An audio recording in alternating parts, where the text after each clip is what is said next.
All right, everybody. Good late afternoon or early evening for some of you. We've got some good news and we've got some bad news, and then we've got some kind of neutral news about the Seahawks and pretty much entirely their wide receiver room. That's basically the meat of the updates we've gotten so far. So, obviously, all eyes have been on the receiver room in general, or maybe in specific, because well, everybody was really keeping an eye on JSN because we got the news earlier today that he's going to have some surgery, and we weren't exactly sure what we were dealing with. So we got some updates from Pete Carroll just a few minutes ago where he offered up a timetable and gave some details on exactly what we're dealing with here. So Pete Carroll, per Curtis Crabtree here, says that JSN had a slight fracture and they want to make sure to do things right. 3 to 4 week issue, and they're staying optimistic about his timetable. Michael Sean Dugard tweets something very similar. 3 to 4 weeks, we'll see, Pete says. So, 3 to 4 weeks, that's 21 to 28 days. The season opener against the Rams is in 19 days. Now, when a reporter says something like, could be 3 to 4 weeks, I'm often a little bit confused by what side of the scale they're on. Are they saying that it could be up to 3 to 4 weeks, or are they saying it could be as little as 3 to 4 weeks? The impression that I'm getting is that this is up to 3 to 4 weeks. Like, that is the worst case scenario. So, absolute worst case scenario, if that is how this statement is to be interpreted, is that JSN misses the first 2 games. And since you can now IR a player and have them be out 3 games, the first 3 games, I think they still do that. It was 6, then they changed it to 3 because of COVID. I don't know if they went back or not. But if it is still a 3 week IR stint, then you might see us put JSN on IR. He misses the first 3 games, comes back for week 4. That's possible. But if 3 to 4 weeks is the worst case scenario, then that should put him right online for being ready for week 1. So as of right now, JSN being ready for week 1 seems like it's basically going to be a photo finish. So I'm going to call this neutral news because when we heard about the surgery earlier today, it seemed like there was going to be a very close timeline between that first game and his recovery being able to play. And now we know that that is indeed the case. So, JSN hopefully back for week 1, but it would not shock me if he missed the first game and came back for the second game. I think that's the most realistic way that this goes. And I'm going to say it again. I'm going to reiterate this. I know they're an NFL team. That Rams team is a team you really should be able to beat without all your horses. It really is. The Lions, different story. Panthers could be a different story too. I don't know. They could go one way or the other. But that Rams team, you should not need all your horses to beat that team at home in week 1. So anyway, that's the JSN news. I'm not going to call it good news. I'm not really going to call it bad news at this point either. I think this is basically right in line with what people were anticipating when the injury initially came down. So, sucks for him. Like I said, though, the good news here, he had plenty of time in camp. He had plenty of time in practice, plenty of time in the preseason, so there's not going to be any concerns about him being behind the 8 ball when he gets back like there is with guys who miss a huge portion of camp and preseason. Bad news here, and this is again pertaining to the receiving core, Derek Young is still dealing with an adductor issue and was not at practice today, and Carroll said we might have to get it fixed from Corbin Smith.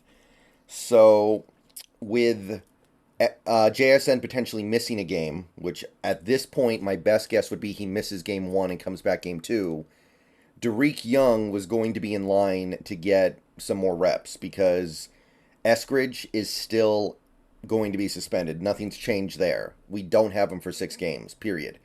So Derek Young was going to be kind of next man up. Maybe not anymore because of Bobo, but he was going to be one of the next men up. He was definitely going to be a guy who got to play a little bit because of that situation with JSN. And now it looks like he's not going to be ready. It doesn't sound like a sports hernia, at least, I guess. But at this point, with it being 19 games before the start of the season, and with this issue still clearly being of some significance with Derek, would not surprise me if he went on IR for the first 3 games, if they still allow that. If they bumped it back up to 6 games, maybe you don't need to do that. But starting to feel like this is something that's real, and it's going to keep him out for at least a little while. Again, we're 19 days away from week 1, but this is sounding like something that could take longer than that. And he's already missed a pretty decent portion of camp and preseason because of this injury. And this is a second-year player. This is not a veteran who doesn't need these reps. He does. He doesn't need them as much as the rookies, but absolutely I think he needs them.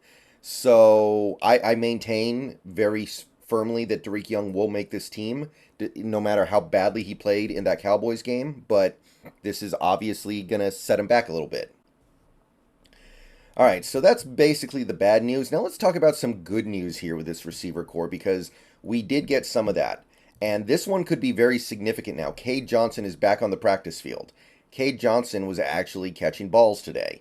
So the fact that Kade Johnson was out there and able to actually play football in some capacity indicates that not only could he be ready for this next preseason game when we're really going to need some receivers, but for all we know, he ends up making the team for a week or two while we're trying to sort out these other issues we have at receiver. And I'm a fan of Kade Johnson. I like him. I liked him in college. I liked him since he got here. I know he hasn't done a lot yet, but there are a lot of extenuating circumstances with that. He's had some really good receivers in front of him, and the opportunities he's had have been very, very short-lived and very, very thin.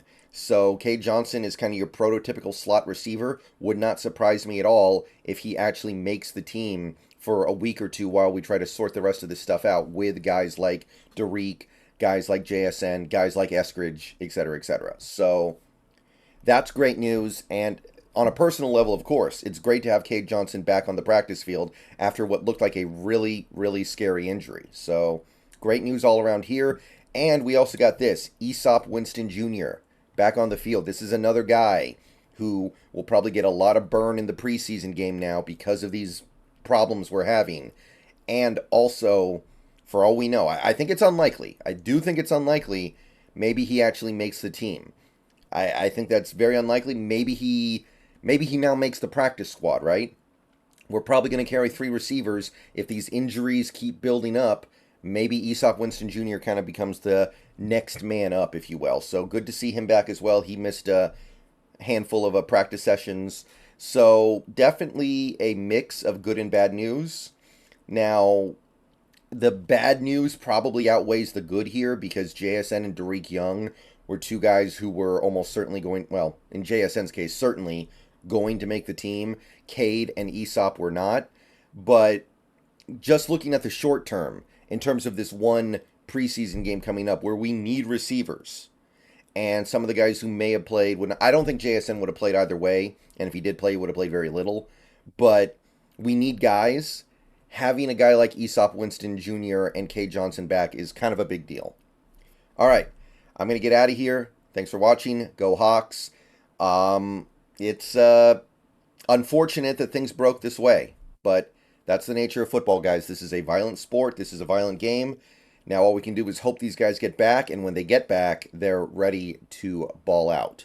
See you guys later. Go Hawks. Stream tonight.